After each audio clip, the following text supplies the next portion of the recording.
Hi, my name is Flora. Hi, my name is Theo. And together we are Sisterhood STEM. So today, you're probably wondering, what is Sisterhood STEM? Yeah. So Sisterhood STEM is a platform that we've built to increase awareness, specifically to women of colour, in the background of clinical research and pharmaceuticals. Especially how women of colour are not really represented as well in the field as well of STEM. Yes.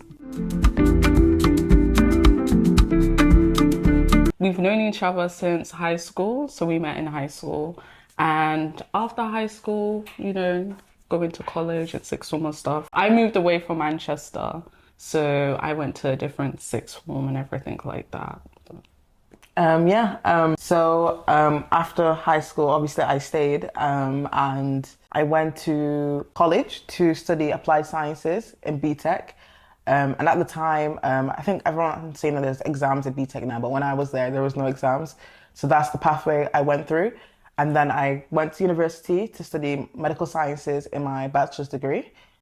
And then what did you do?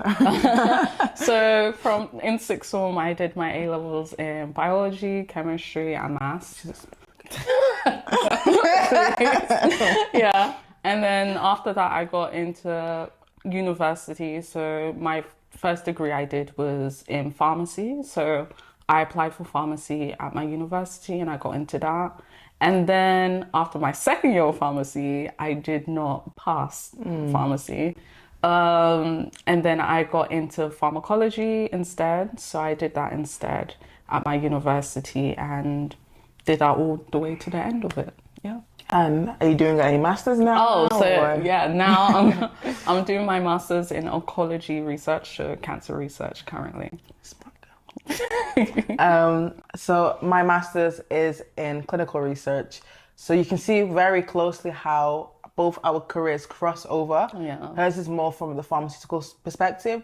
Mine's more the clinical trial perspective. So we wanted to join heads together just to give you guys an insight to kind of both sides of the pharma and the clinical research world. Yeah.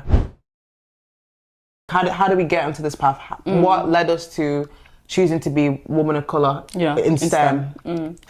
Personally, I've always kind of been interested in science ever since I was younger, to be honest.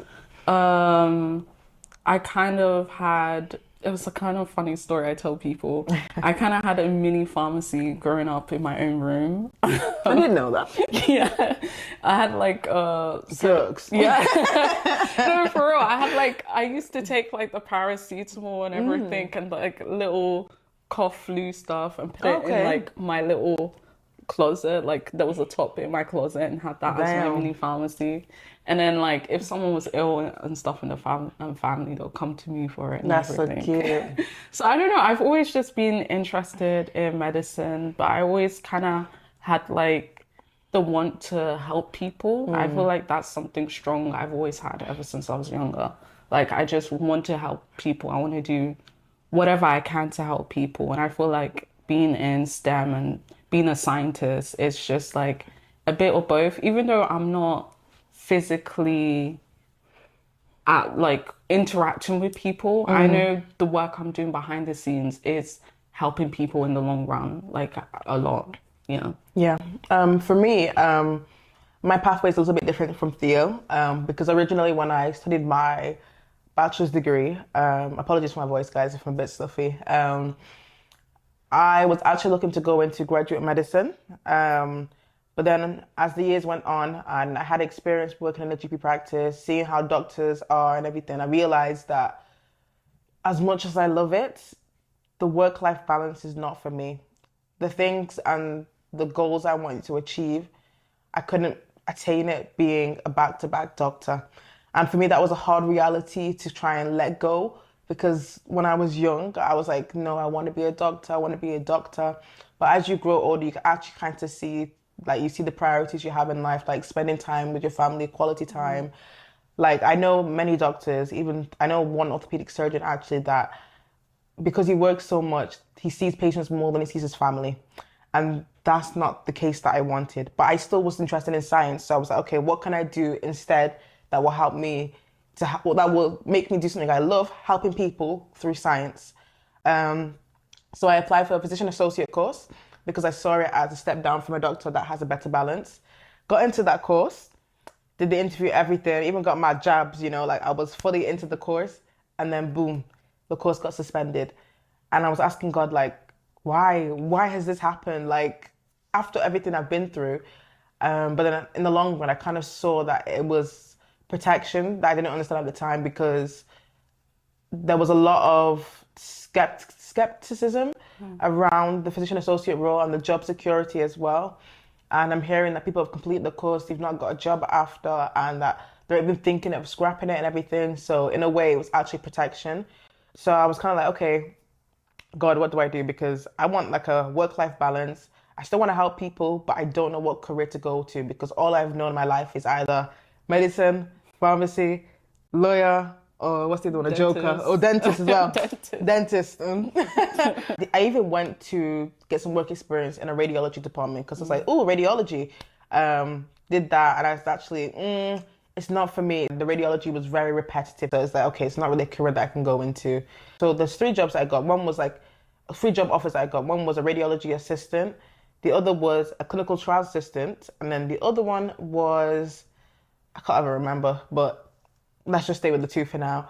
And I was just praying that, okay, God, which one should I go through? Because I honestly don't know what I even wanted in my career, what I'm going to pursue. And then lo and behold, it came to the clinical trial assistant one. And I got there, and obviously it's very different from my background. It was very lab based. I didn't do biomed, I did medical sciences. Yeah. So I was like, okay, this is different, but I'm going to challenge myself and be grateful for the opportunity that I have and learn within that field. And as it was going, I found like the interest as I was going, like, oh my gosh, we get to see like the medications before they get put on the market. I had such a fascination in clinical research that it never existed before I got that job. And that job brought that exposure, which allowed me to say that, okay, I want to pursue clinical research. And here I am today. So yeah. I feel like one key thing you said was the fact that at the start of your journey, you wanted a particular thing, but that's not really how it planned out. Yes. Obviously. Life is funny. Life is funny. It really is.